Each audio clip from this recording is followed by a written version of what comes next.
ഈ ഭവനം ഞാൻ ദൈവനാമത്തിൽ, പരിശുദ്ധ അമ്മയുടെ നാമത്തിൽ ഉദ്ഘാടനം ചെയ്യുക.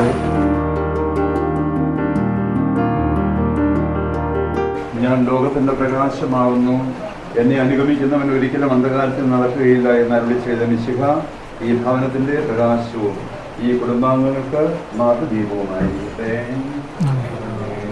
ദുരന്തങ്ങളിൽ വീട് നഷ്ടപ്പെട്ടവർക്കും പാലിയേറ്റീവ് രോഗികൾക്കും നിരാലംബരായ വിധവകൾക്കും ഭിന്നശേഷിക്കാർക്കും കൂടൊരുക്കുന്ന ഒരു വൈദികനുണ്ട് നമുക്കിടയിൽ.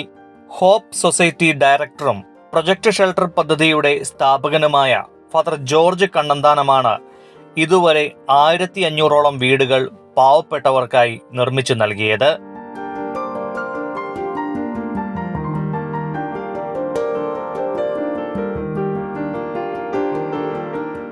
മൂന്ന് പതിറ്റാണ്ടിന് മുൻപ് തന്റെ തിരുപ്പട്ടത്തിന് ആഘോഷങ്ങൾ ഒഴിവാക്കി സാധുക്കൾക്ക് വീട് നിർമ്മിച്ചു നൽകിയ ഫാദർ ജോർജ് കണ്ണന്താനം ഇപ്പോൾ എല്ലാ മാസവും സാധുക്കൾക്ക് 2 വീട് വീതം നൽകുന്ന തിരക്കിലാണ്.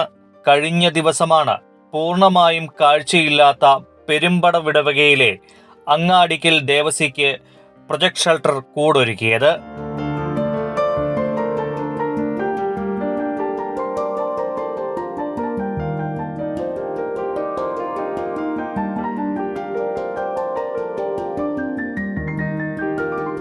ഫ്രാൻസിസ് മാർപ്പാപ്പ അനുകമ്പയുടെ മാർപ്പാപ്പയായിരുന്നു. അദ്ദേഹം തൻ്റെ ജീവിതത്തിൻ്റെ ഏറ്റവും അവസാനം ചെയ്ത ഒരു കാര്യം റോമിലുള്ള വീടില്ലാത്ത ആൾക്കാർക്ക് വീട് പണിയാനായിട്ട് ഏകദേശം 1 മില്യൺ യൂറോ അദ്ദേഹം മാറ്റിവെക്കുകയുണ്ടായി. ഇത് സഭയുടെ വലിയൊരു സാമൂഹ്യ കാഴ്ചപ്പാടിൻ്റെ ഒരു നല്ല ഉദാഹരണമാണ്. അപ്പോൾ എവിടെയൊക്കെ മനുഷ്യർ വീടില്ലാതെ കഷ്ടപ്പെടുന്നു അവിടെയൊക്കെ സഭ എത്തിപ്പെടണം എന്നുള്ളൊരു കാഴ്ചപ്പാടാണ് സഭയുടേത്.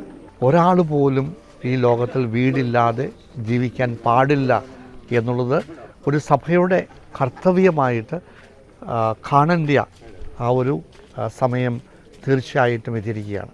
ഈ ലോകത്തിലുള്ള 1 ബില്യൺ ആൾക്കാർക്ക്, അതായത് 100 കോടി ആൾക്കാർക്ക് വീടില്ല. സിറ്റികളിൽ നോക്കുകയാണെങ്കിൽ ഏകദേശം 20% ആൾക്കാർ താമസിക്കുന്നത് ചേരികളിലാണ്. അപ്പോൾ ഇങ്ങനെയുള്ള സാഹചര്യത്തിൽ കഴിയുന്ന, ഒരിക്കലും വീട് ഉണ്ടാക്കാൻ പറ്റാത്ത ആൾക്കാർക്ക് വീടുണ്ടാകണമെന്നുള്ള വലിയൊരു ആഗ്രഹം എൻ്റെ മനസ്സിൽ എന്നും ഉണ്ടായിരുന്നു.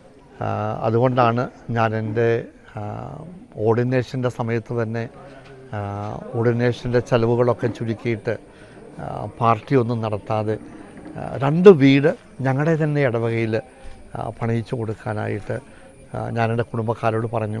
എല്ലാവരും സഹകരിച്ചു. അപ്പം എൻ്റെ പൗരോഹിത്യത്തിൻ്റെ ആരംഭം തന്നെ ഈ ഒരു വീട് വെക്കുന്ന ഓർമ്മയിലൂടെ തുടങ്ങിയതാണ്.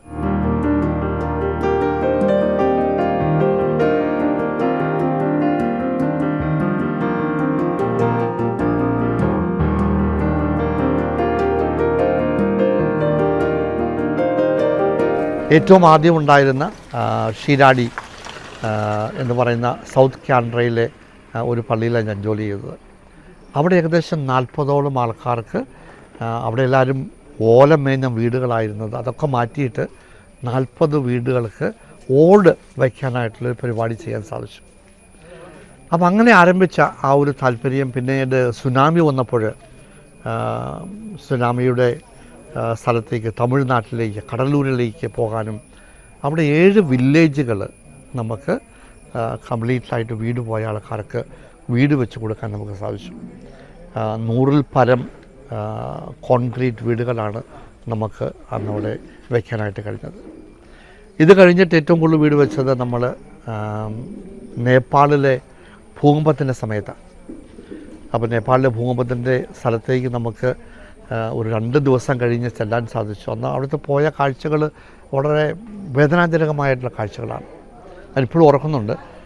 ഒരു വില്ലേജിൽ ചെല്ലുമ്പോൾ അവിടെ ഒരു കറന്നൂര് വീണുപോയ വീടിൻ്റെ അവശിഷ്ടങ്ങൾക്ക് മേലെ ഇരിക്കുക. അവിടുത്തെ ഭൂകമ്പം കഴിഞ്ഞിട്ട് 3-4 ദിവസങ്ങളായി. പുള്ളി അവിടെ നിൽക്കില്ല. അപ്പോൾ ഞങ്ങൾ പുള്ളിയോട് പോയി സംസാരിച്ച് പറഞ്ഞു, നമ്മളൊരു വീട് വെച്ച് തരാം, നിങ്ങൾക്കൊരു വീടുണ്ടാകും, നല്ല വീട് വെച്ച് തരാം. അപ്പോൾ അങ്ങനെ ഒരു വീടിൻ്റെ ഒരു ഗ്യാരണ്ടി കിട്ടിക്കഴിഞ്ഞ പിന്നാണ് സ്വന്തം വീടിൻ്റെ ആ ഒരു അവശേഷങ്ങൾക്കിടയിൽ നിന്ന് പുള്ളി മാറാൻ പോലും പുള്ളി സമ്മതിച്ചത്. ഇപ്പോഴും മയാൻമറിൽ ഭൂകമ്പം ഉണ്ടായി ധാരാളം ആൾക്കാർക്ക് വീട് നഷ്ടപ്പെട്ടിട്ടുണ്ട്.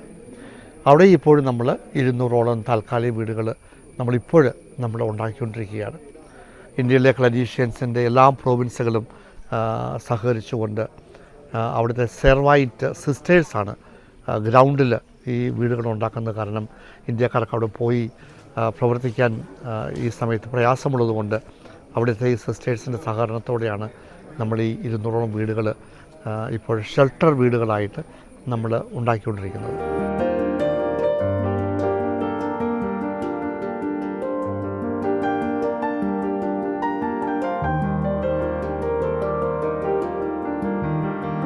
ഞാൻ കഴിഞ്ഞൊരു 16 വർഷങ്ങളായിട്ട് ഞാൻ ജീവിക്കുന്നത് ബാംഗ്ലൂരിൽ സുമനഹള്ളി എന്ന് പറയുന്ന ഒരു സൊസൈറ്റിയിലാണ്. അവിടെ എല്ലാവരും ഉള്ളവർ കുഷ്ഠരോഗികളാണ്. അപ്പോൾ ഈ ലെപ്രസി ബാധിച്ച ആൾക്കാരെ സംബന്ധിച്ച് അവർക്ക് കുഷ്ഠരോഗം വന്നു കഴിയുമ്പോൾ സ്വന്തം ഗ്രാമത്തിൽ താമസിക്കാൻ പറ്റില്ല, വീട്ടുകാർ അവരെ ഉപേക്ഷിക്കുന്നു. അപ്പം അവർ ചികിത്സ കഴിഞ്ഞ് നമ്മുടെ സെൻറ്ററിൽ നിൽക്കുമ്പോൾ തിരിച്ച് സമൂഹത്തിലേക്ക് പോയി അവർക്ക് ജീവിക്കണമെങ്കിൽ അവരുടെ ഏറ്റവും വലിയൊരു പ്രയാസം എന്ന് പറയുന്നത് അവർക്ക് ഇതുപോലെ വീടില്ലാത്തതിൻ്റെ ഒരു പ്രശ്നമാണ്. അപ്പോൾ അവർക്ക് വീട് വെച്ച് കൊടുക്കാനുള്ള പദ്ധതികൾ ഞങ്ങൾ ആരംഭിച്ചു. കഴിഞ്ഞ 16 വർഷം കൊണ്ട് ഏകദേശം 300 വീടുകളാണ് ബാംഗ്ലൂരിൻ്റെ പല സ്ഥലങ്ങളിലുമായിട്ട് നമുക്ക് അവർക്ക് വെച്ച് കൊടുക്കാൻ സാധിച്ചിട്ടുള്ളത്. ഇതുപോലെ തന്നെ ഞാൻ ആരംഭിച്ചൊരു പ്രസ്ഥാനമാണ് സപ്പോർട്ട് എന്ന് പറയുന്നത്. ബൽഗാമിലും ബാംഗ്ലൂരിലുമായിട്ട് 2 HIV ബാധിതരായ ആൾക്കാർക്ക് വേണ്ടിയിട്ടുള്ള 2 സ്ഥാപനങ്ങൾ തുടങ്ങിയിട്ടുണ്ടായി. അപ്പോൾ അവിടെയും ഈ കുഷ്ഠരോഗികളെ പോലെ തന്നെ വീട്ടിൽ നിന്ന് പുറത്താക്കപ്പെട്ട ആൾക്കാർക്ക്, സമൂഹത്തിലേക്ക് തിരിച്ചു പോയി ജീവിക്കാൻ പറ്റാത്തവർക്ക് വീട് വെച്ച് കൊടുക്കുന്നതാണ് അവർക്ക് ഏറ്റവും വലിയ ഒരു പുനരധിവാസത്തിൻ്റെ പരിപാടി എന്ന് പറയുന്നത്. ഇപ്പോൾ ഏകദേശം 40ഓളം HIV ബാധിച്ച ആൾക്കാർക്ക് നമുക്ക് വീടുകൾ വെച്ച് കൊടുക്കാനായിട്ട് കഴിഞ്ഞ 15 വർഷം കൊണ്ട് നമുക്ക് സാധിച്ചിട്ടുണ്ട്.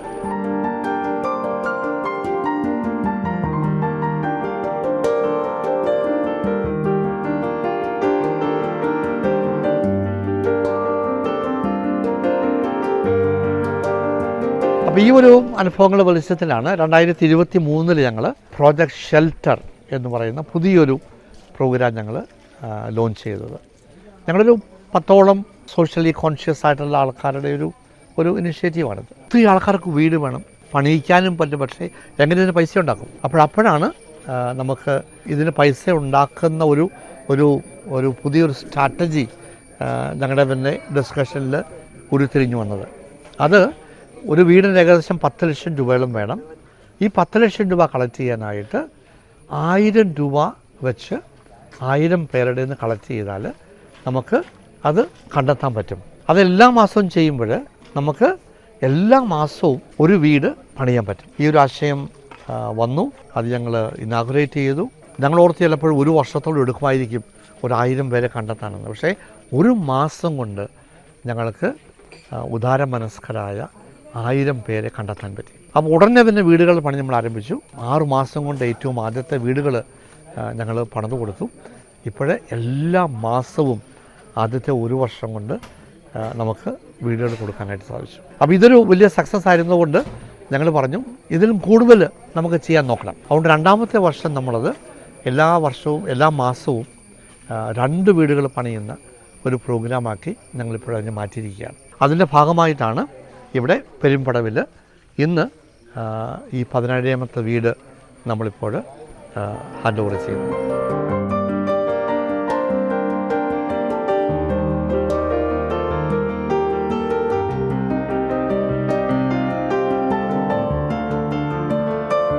ഒരിക്കലും സ്വന്തമായിട്ട് വീട് വെക്കാൻ പറ്റാത്ത ആൾക്കാർക്ക് മാത്രമേ പ്രോജക്റ്റ് ഷെൽട്ടർ വീട് കൊടുക്കുകയുള്ളൂ. നല്ല വീടുകളാണ് നമ്മൾ പണിയുന്നത്. 10 ലക്ഷം രൂപയുടെ വീടാണ്, ഏകദേശം 550 സ്ക്വയർ ഫീറ്റിൻ്റെ വീട്. കോൺക്രീറ്റ് വീടുകളാണ്, 2 ബെഡ്റൂമുകളുള്ള ഹോളും കിച്ചണും ഒക്കെയുള്ള നല്ല വീടുകളാണ് നമ്മൾ പണിയുന്നത്. കാരണം ആൾക്കാർക്ക് കൊടുക്കുമ്പോൾ അവർക്ക് നല്ല ഒരു ഡിഗ്നിറ്റിയോടെ ജീവിക്കാൻ പറ്റുന്ന വീടുകളായിരിക്കണം എന്ന് ഞങ്ങൾക്ക് നിർബന്ധമുണ്ട്. കാരണം നമ്മൾ ആൾക്കാർക്ക് ഡിഗ്നിറ്റി പോയവർക്കാണ് വീട് കൊടുക്കുക. അപ്പോഴൊരു വീട് അവർക്ക് ഒരു അഡ്രസ് ആയിരിക്കണം, അവർക്കൊരു ഐഡൻറ്റിറ്റി ആയിരിക്കണം, അവർക്കതൊരു ഡിഗ്നിറ്റി ആയിരിക്കണം. ഞങ്ങൾക്ക് വലിയ നിർബന്ധമാണ്.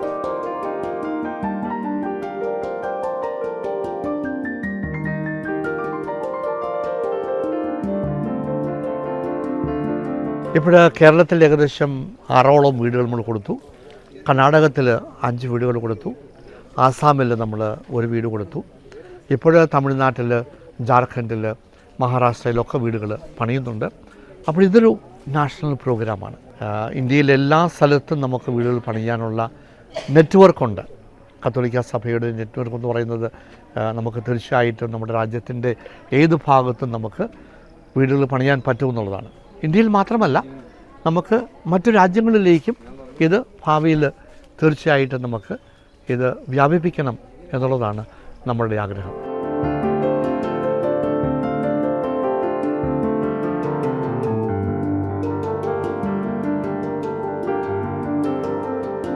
എല്ലാം കൂടെ കൂട്ടിയാൽ ഇപ്പോൾ 1500-ൽ കൂടുതൽ വീടുകൾ എനിക്ക് ചെയ്യാൻ സാധിച്ചിട്ടുണ്ട്. ഈ പ്രോജക്റ്റ് ഷെൽട്ടറിൻ്റെ കീഴിൽ നമ്മളിപ്പോൾ ഇന്ന് കൊടുത്തത് 17ാമത്തെ വീടാണ്. ബാക്കി വീടുകൾ ഇപ്പോൾ റെഡിയായിക്കൊണ്ടിരിക്കുന്നു. അപ്പോൾ എൻ്റെ ഒരു സ്വപ്നമെന്ന് പറയുന്നത് എല്ലാ ദിവസവും ഒരു വീട് വെച്ച് കൊടുക്കുന്ന ഒരവസ്ഥയിലേക്ക് ഈ മൂവ്മെൻറ്റിനെ മാറ്റുക എന്നുള്ളതാണ്. അത് സാധിക്കുമോ എന്നുള്ള പലരും ചോദിക്കാറുണ്ട്. സാധിക്കും. എല്ലാ ഇടവകക്കാർക്കും വർഷത്തിലൊരു വീട് പണിയാൻ പറ്റില്ലേ? എല്ലാ സ്കൂളുകൾക്കും വർഷത്തിലൊരു വീട് പണിയാൻ പറ്റില്ലേ? എല്ലാ കോൺവെൻറ്റുകൾക്കും വർഷത്തിൽ ഒരു വീട് പണിയാൻ പറ്റില്ലേ? അപ്പോൾ ഇന്ത്യയിലെ നമ്മുടെ എല്ലാ കത്തോലിക്ക സ്ഥാപനങ്ങളും മാത്രം ഒരു വീട് ഒരു വർഷം ഉണ്ടാക്കിയാൽ ഇന്ത്യയിൽ 1,00,000-ൽ കൂടുതൽ വീടുകൾ ഓരോ വർഷവും ഉണ്ടാക്കാൻ പറ്റും.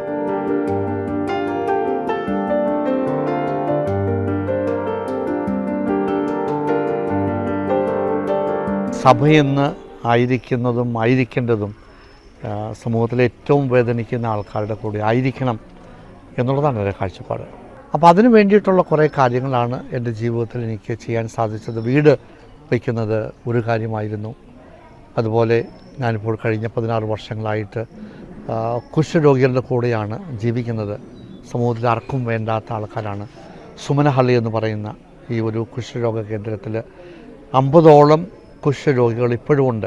അപ്പോൾ അവരുടെ കൂടെ ഭക്ഷണം കഴിക്കുക, അവരുടെ കൂടെ ജീവിക്കുക, അവർക്ക് ജീവിതത്തിൽ പ്രത്യാശ കൊടുക്കുക, അവർക്ക് വേണ്ടി വീടുകൾ പണിയിക്കുക, അവരെ വീണ്ടും സമൂഹത്തിലേക്ക് തിരിച്ച് മൂല്യമുള്ള ആൾക്കാരായിട്ട് ജീവിക്കാൻ സഹായിക്കുക.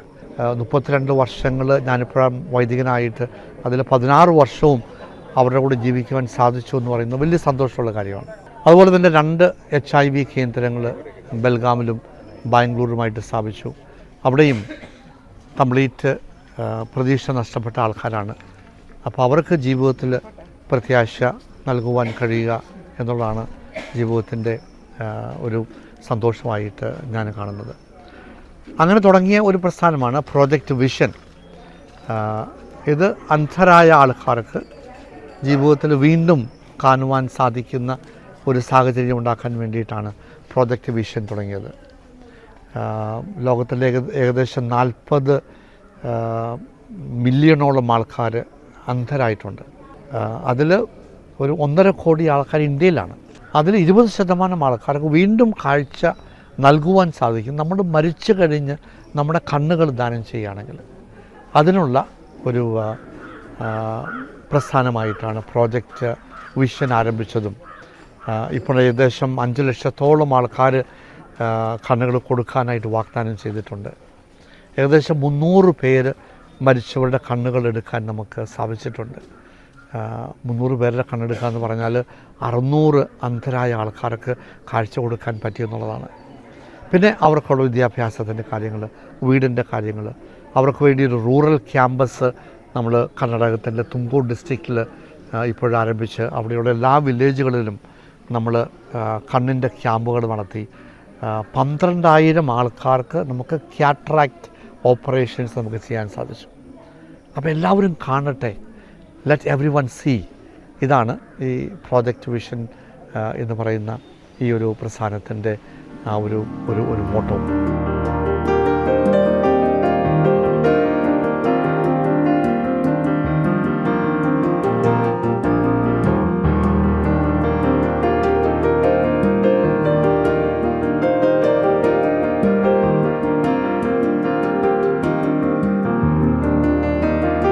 എൻ്റെ പേര് Sibu George. Father George Kannanthanam എൻ്റെ വികാരിയായിരുന്നു. ആ വികാരി അച്ഛൻ നമ്മുടെ കൂടെ ഇരുന്നപ്പോൾ ഞാനൊരു യൂത്ത് പ്രസിഡൻ്റായിട്ട് പ്രവർത്തിക്കുമ്പം അച്ഛൻ്റെ കാര്യങ്ങൾ കണ്ട് ഇൻസ്പയറായിട്ട് അച്ഛൻ്റെ കൂടെ ചേർന്ന് പ്രവർത്തിക്കുന്നു എന്ന ആഗ്രഹത്തോടെ ഞാൻ അച്ഛൻ്റെ കൂടെ ചേർന്നതാണ്. അച്ഛൻ്റെ കൂടെ സുമനള്ളിയിൽ പോയി പ്രവർത്തിക്കാൻ വേണ്ടിയിട്ട് അച്ഛൻ എന്നോട് ചോദിച്ച ഒരു ചോദ്യമുണ്ട്, നീ സ്വപ്നം കാണുമോ എന്നുള്ളത്. അപ്പം ആ സ്വപ്നം എന്താണെന്ന് ഞാൻ അച്ഛനോട് പങ്കുവെച്ചപ്പം അച്ഛന് ആ സ്വപ്നത്തെ ഒരു റിയാലിറ്റിയിലോട്ട് കൊണ്ടുവരാൻ വേണ്ടിയിട്ട് എന്നെ സോഷ്യൽ വർക്കിലോട്ട് ചേർത്ത ഒരു വ്യക്തിയാണ് ഞാൻ. ആ ഒരു ഘട്ടത്തിലാണ് ഞാൻ എൻ്റെ ബിസിനസ്സും കാര്യങ്ങളും ഒക്കെ ഉപേക്ഷിച്ച് അച്ഛൻ്റെ കൂടെ ഒരു ഫുൾ ടൈം, ആദ്യം പാർട്ട് ടൈമായിട്ടായിരുന്നു, ഇപ്പം ഫുൾ ടൈമായിട്ടൊരു പ്രൊജക്റ്റ് ഹോപ്പ് സൊസൈറ്റിയുടെ നാഷണൽ കോർഡിനേറ്ററായിട്ട് കഴിഞ്ഞ 30 വർഷമായിട്ട് അച്ഛൻ്റെ കൂടെ ഞാൻ പ്രവർത്തിക്കുന്നത്. ഈ 30 വർഷം കൊണ്ട് അച്ഛൻ തുടങ്ങിയ സ്ഥാപനം എന്ന് പറയുന്നത് സുമനള്ളിയിലെ ഡയറക്ടറായിരുന്നു. അപ്പോൾ സുമനള്ളിയിൽ ഒരു ഗാർമെൻറ്റ് യൂണിറ്റ് ഞാനായിട്ട് സ്ഥാപിക്കപ്പെട്ടു. അവിടെ നമുക്ക് കുഷ്ഠരോഗി, HIV പേഷ്യൻസ് ഇവർക്കെല്ലാവർക്കും ഒരു ജോലി കൊടുക്കാനും നമ്മളിപ്പോൾ മാനുഫാക്ചർ ചെയ്യുന്ന പ്രോഡക്റ്റ് 37 രാജ്യങ്ങളിലോട്ട് എക്സ്പോർട്ട് ചെയ്യാനുള്ള ഭാഗ്യം അവിടെ ലഭിച്ചു. അത് കഴിഞ്ഞിട്ട് അച്ഛൻ്റെ നെക്സ്റ്റ് പ്രോജക്റ്റായിരുന്നു പ്രോജക്റ്റ് വിഷൻ. അപ്പം അതിലോട്ടുള്ള ആശയത്തോടെ we started working to 7 countries. അപ്പോൾ നമ്മുടെ വലിയ ഫ്ലാഗ്ഷിപ്പ് പ്രോഗ്രാമായിരുന്നു ബ്ലൈൻഡ് വാക്ക് എന്നുള്ളത്. ആ ബ്ലൈൻഡ് വാക്ക് നമ്മൾ നടത്തുന്നത് ഏകദേശം 100,000-ഓളം ആൾക്കാർ വേൾഡ് സൈറ്റ് ഡേ, ഒക്ടോബറിൻ്റെ 2nd Thursday ആണ് വേൾഡ് സൈറ്റ് ഡേ. അന്നത്തെ ഒരു ദിവസം വി കോർഡിനേറ്റ് എ പ്രോഗ്രാം. എവിടെ ഒരു 7 രാജ്യങ്ങളിലായിട്ട് we coordinate the programme and we conduct the blind walks. അപ്പം പ്രോജക്റ്റ് വിഷൻ ഹോപ്പിൽ നിന്ന് വന്ന് പ്രോജക്റ്റ് വിഷനിലോട്ട് ചേർന്ന് അതിലൂടെ അച്ഛൻ്റെ ഒരു ആശയങ്ങൾ കൂടുതൽ വരുന്നത് ഡിസാസ്റ്ററിലോട്ടാണ്. നമ്മൾ സുനാമി തൊട്ട് ജോലി എടുക്കുന്നതാണ് കൂടെ.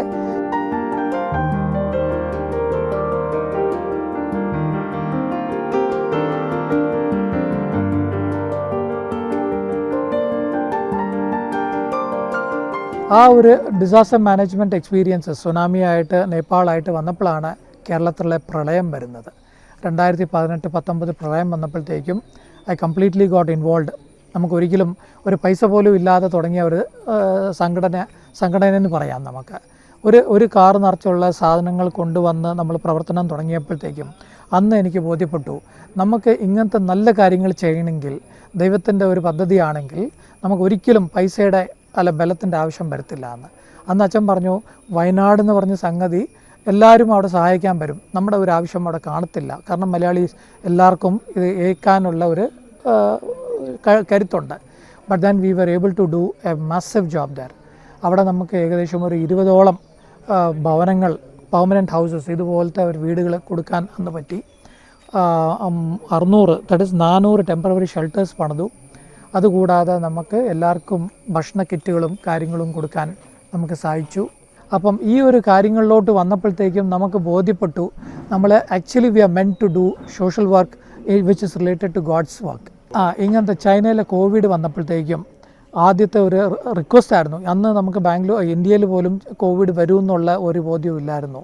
അന്ന് അവിടെ മാസ്ക് ഉണ്ടെങ്കിൽ മാസ്ക് വേണം അവർക്ക് ജീവിക്കാൻ, അല്ലെങ്കിൽ മരിച്ചു പോകുമെന്ന് പറഞ്ഞ സങ്കടം പറഞ്ഞപ്പം ഇവിടുന്ന് ഒരു 40,000 മാസ്ക് എടുത്തുകൊണ്ട് ചൈനയിൽ പോയി അവിടുത്തെ നമുക്കറിയുന്ന CMF അച്ഛന്മാർക്ക് മാസ്ക് കൊടുത്ത് തിരിച്ചു വരാൻ പറ്റുമോ പോലും അറിയാതെ നമുക്ക് പോകാൻ പറ്റി. ഇതെല്ലാം ദൈവത്തിൻ്റെ ഒരു കൃപയാണ്. അച്ഛൻ്റെ അമ്മ മരിക്കുന്ന ആ സമയത്ത് അച്ഛൻ അമ്മയുടെ ഓർമ്മയ്ക്ക് ഒന്ന് ചെയ്യണമെന്നോർത്ത് മദേഴ്സ് മീൽ എന്നുള്ള പ്രോഗ്രാം തുടങ്ങി.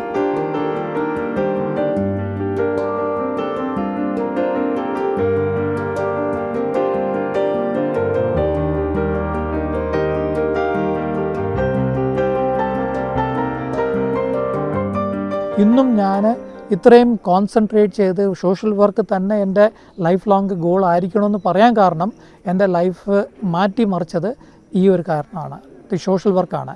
ഇതിനകത്തുനിന്ന് എനിക്കൊന്നും നഷ്ടപ്പെട്ടിട്ടില്ല. നമ്മുടെ ബൈബിൾ കോട്ട് പോലെ തന്നെ when you seek the kingdom of God everything is added unto you. അതുപോലെ എൻ്റെ ജീവിതത്തിലും ഞാൻ എന്നാണോ ദൈവത്തിൻ്റെ വേലകൾ, I am not a good preacher, എനിക്ക് പള്ളിയിൽ പോയിട്ട് കറിസ്മാറ്റിക് പ്രാർത്ഥനകളൊന്നും ചൊല്ലാൻ അറിയത്തില്ല. എന്നാലും ഐ ഫീൽ ദാറ്റ് ഏതെങ്കിലും ഒരു രീതിയിൽ ദൈവം പറയുന്നൊരു വാക്ക്, he loved the downtroddens, he was there with the poor. അപ്പം ഇങ്ങനത്തെ ആൾക്കാരുടെ കൂടെ നടന്ന് ദൈവത്തിൻ്റെ ഒരു പ്രതീകമായിട്ട് നമുക്ക് എന്തെങ്കിലും ചെയ്യാൻ പറ്റുവാണെങ്കിൽ I thought that is the way of God and he wanted us to be like that. അപ്പം ഈ ഒരു ആശയമാണ് എനിക്കും ഉള്ളത്. എൻ്റെ ഫ്രണ്ട്സിനും എൻ്റെ എല്ലാവർക്കും എനിക്ക് പങ്കുവയ്ക്കാനുള്ളത് ഇതാണ്.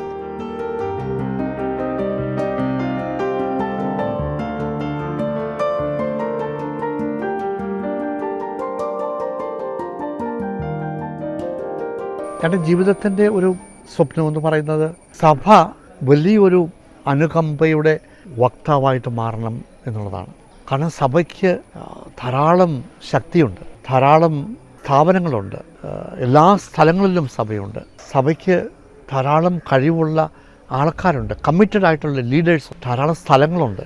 സഭയുടെ എല്ലാ കഴിവുകളെയും ഉപയോഗിച്ച് സമൂഹത്തിൽ ഏറ്റവും കൂടുതൽ വേദനിക്കുന്ന ആൾക്കാരിലേക്ക് ഇറങ്ങിച്ചെല്ലുവാൻ സാധിക്കുന്ന ഒരു സഭയായിട്ട് മാറണം. ഇതായിരുന്നു ഫ്രാൻസിസ് മാർപ്പാപ്പയുടെ വലിയ കാഴ്ചപ്പാട്. കാരണം ഇന്നും ഇങ്ങനെയുള്ള അനുകമ്പയുടെ പ്രവൃത്തികൾ ചെയ്യുന്ന ആൾക്കാരും സ്ഥാപനങ്ങളും ഒക്കെ വളരെ കുറച്ച് മാത്രമാണ്. അപ്പം അനുകമ്പയുടെ വലിയൊരു വിസ്ഫോടനം സഭയിൽ സംഭവിക്കണം. എത്ര ആയിരക്കണക്കിന് ഏക്കർ സ്ഥലം നമ്മുടെ സഭയ്ക്കുണ്ട്. നമ്മുടെ നാട്ടിൽ ഇതുവരെ 1 സെൻറ്റ് പോലും സ്ഥലമില്ലാത്ത ധാരാളം ആൾക്കാരുണ്ട് എന്ന് പറയുമ്പോൾ നമ്മൾ ഈ സ്ഥലമൊന്നും ആൾക്കാരുമായിട്ട് പങ്കുവയ്ക്കുവാൻ തയ്യാറല്ല എന്നുള്ളതിൻ്റെ ഉദാഹരണമല്ലേ അത്. ഇതൊക്കെ നമുക്ക് ദൈവം ദാനമായിട്ട് നൽകിയതാണെന്നും നമ്മുടെ നാട്ടിലെ പാവപ്പെട്ടവർക്ക് അർഹിക്കുന്നതാണെന്നും അത് കൊടുക്കേണ്ടത് നമ്മുടെ ചുമതലയാണെന്നും സഭ മനസ്സിലാക്കിയെങ്കിൽ മാത്രമേ നമുക്കൊരു മാറ്റം ഉണ്ടാവുള്ളൂ. അപ്പോൾ വീടില്ലാത്ത ആരും നമ്മുടെ നാട്ടിലുണ്ടാകാൻ പാടില്ല. ഭക്ഷണമില്ലാത്ത ഒരു വ്യക്തി പോലും നമ്മുടെ നാട്ടിലുണ്ടാകാൻ പാടില്ല. കണ്ണീര് ഒപ്പുവാനായിട്ട് ആളുകളില്ലാത്ത ഒരു വ്യക്തിയും നമ്മുടെ നാട്ടിലുണ്ടാകാൻ പാടില്ല. ഇതിലേക്ക് സഭ വളരുവാൻ സാധിക്കട്ടെ എന്നുള്ളതാണ് എൻ്റെ വലിയ ആഗ്രഹവും കാഴ്ചപ്പാടും.